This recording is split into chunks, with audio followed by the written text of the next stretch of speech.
On the count of three, everyone point to where he stood 90% of the time. Right here.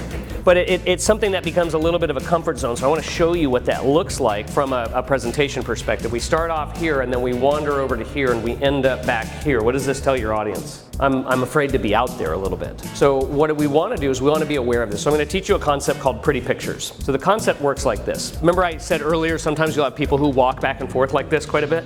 They'll just kind of tire the audience out. Well, then the other side of that is we favor one side where we retreat back here or whatever the case is. Now, there might be a strategic reason to be back here, but you don't want to hang back here too much. What I was taught was a concept called pretty pictures. And the way it works is you walk to one side of the stage and you imagine that at the edge of the stage is a photographer who's about to take your picture, right? So stay right here and pretend he's right there and I'm going to make my point.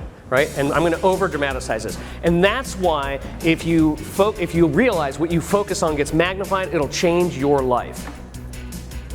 That pause, now I'm over here. And then I say, because once you realize that, then what ends up happening is you impact other people.